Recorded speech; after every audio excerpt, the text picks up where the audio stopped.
Good day, everybody, and welcome to another edition of the Military and Foreign Affairs Network. I am your host, the voice of reason.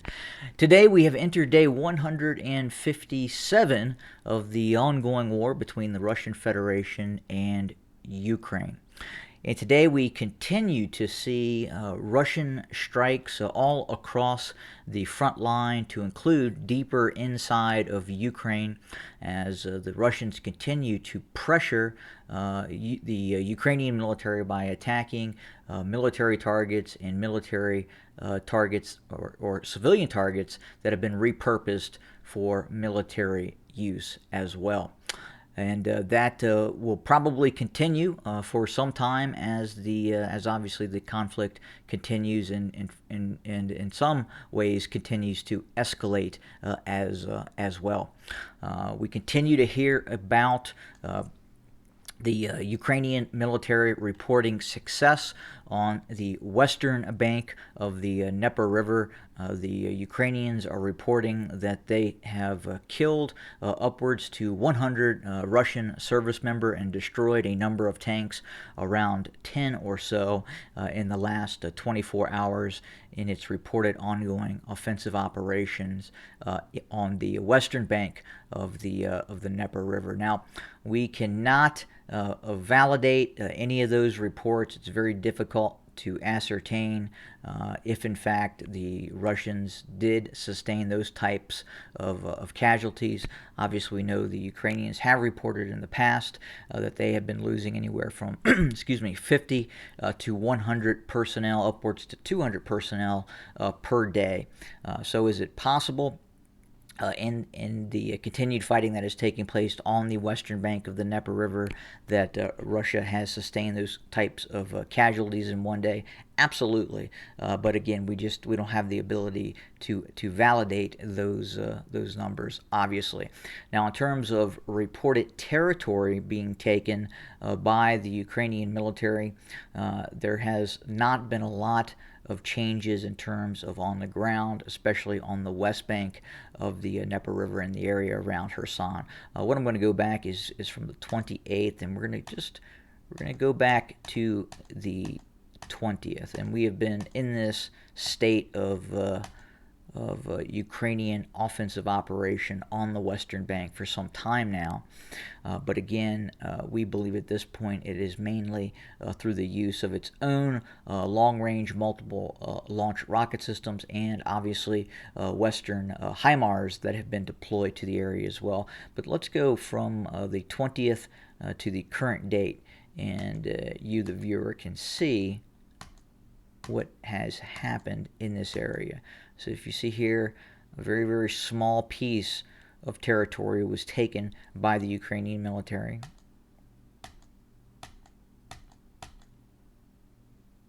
Did I miss something there? Yeah, so a little bit up here. So this is the area where those 3 alleged Russian battalion tactical groups were located. And again, a little bit of a push there. But that's about it. Again, nothing major in terms of territorial changes. We do know right now the Russians have roughly 15,000 military personnel on the western bank of the Dnieper River. We also understand that, in fact, the Russians have established pontoon bridges, at least 2, at various locales across the Dnieper River. So it looks like the Russians are very, very serious right now about maintaining control of the western bank of the Dnieper River. We do know at least this bridge here has been damaged. Is it unrepairable or in a state where absolutely no traffic can cross? We are unsure at this point. We do know it had been hit a multitude of times. However, we don't know if it has been officially destroyed or not. And then further to the northeast is another crossing point. And again, we can't confirm if in fact that has been damaged or destroyed as well. And then finally, up here further to the, as you head northeast along the Dnieper River, you have another crossing point. Now, this is a much more sensitive target because this is a dam. And if the obviously the Ukrainians were to destroy this, this could impact the Ukrainians as well. So it looks like, at least right now, they may be trying to crater certain areas on the western and eastern bank of this dam, but to destroy it, it would take a much more concerted operation, and probably the use of low-flying fixed-wing aircraft dropping large ordnance on the dam, laser-guided bombs and such. In other news, we continue to hear about Russian strikes that are going on inside of Kharkov. The Russians continue to strike targets in and around Kharkov. There has been some debate on if and when the Russians may attempt a renewed push towards Kharkov, but obviously that is further down the road and would require a lot of preparation on the part of Russian forces. But what we do know, something kind of that has evolved in this conflict and has become very, very interesting to observe, is the repurposing of some weapon systems. And I wouldn't actually call it repurposing. I would just call it in terms of using some of these weapons that they were not originally intended to in their main capacity.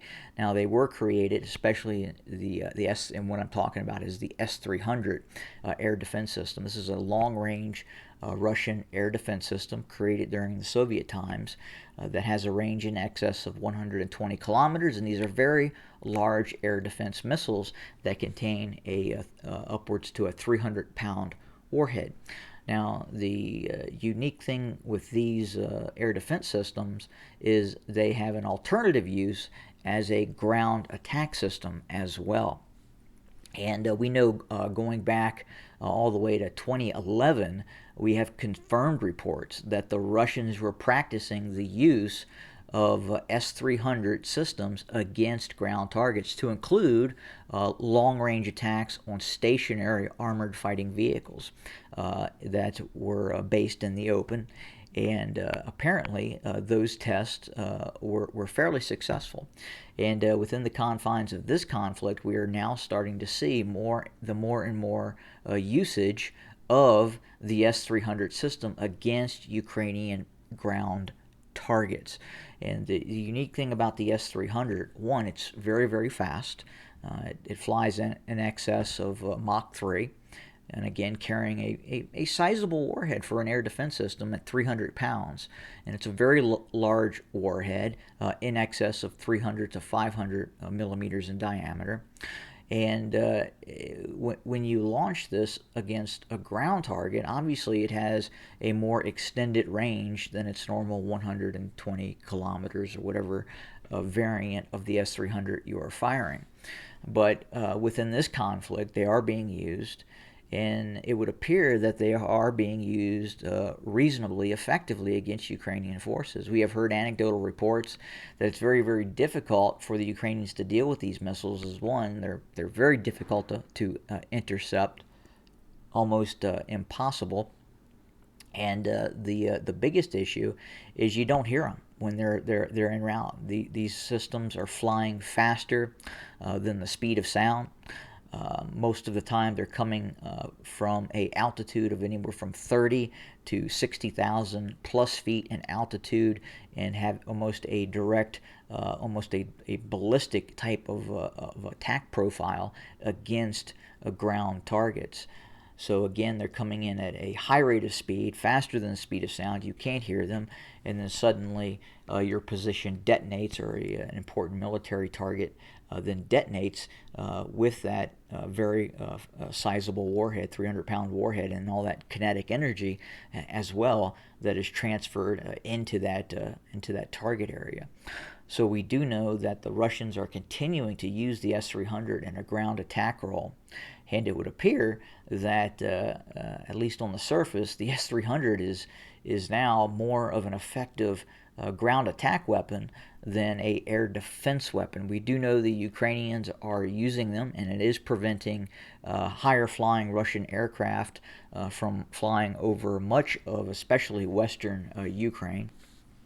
And and that again is continuing to pose a problem for the Russians. But generally speaking, we have not received a lot of what we would call glowing reports from the S-300 as a dedicated air defense system. So, for instance, in Syria, we have had anecdotal reports from Syrian air defense service personnel that do not have a lot of confidence in the S-300 in terms of a air defense system. Is the S-400 a more effective system? Yes, obviously, but we just don't have a lot of reports of successful engagements by S-300 systems really outside of this conflict that we're seeing right now. The Israelis appear to have found a way to really kind of negate the S-300 and have had no issues striking any target inside of Syria with S-300s present. Now, with that being said, they have been repurposed and are now being used in this land attack role, in which they appear to be more effective than an actual air defense system that they were originally intended to be used as. But we do know they're being used throughout the conflict. They've hit targets in Kharkov. They've hit targets in other areas as well, such as Zaporizhia. We know they have hit targets in Mykolaiv, meaning the S-300, and targets also in Kryvyi Rih also have been targeted by reported S-300 systems. And remember, the air defense range of the S-300 is around 100 to 120 kilometers, depending on the type of missile that is being used. Now, in the ground attack role, obviously you don't need all that power as if you were going after an air target at altitude and constantly maneuvering. With a ground target, bit different. They don't need all that energy, and thus they can go for a longer distance as well. But the Russians continue to use these systems, and we anticipate will continue to use the systems in the ongoing conflict. We're still trying to make heads or tail out of what occurred just to the southwest of Donetsk in the reported strike on the Russian prisoner of war camp that was holding Ukrainian personnel. Again, both sides are alleging that the strike came from the other party.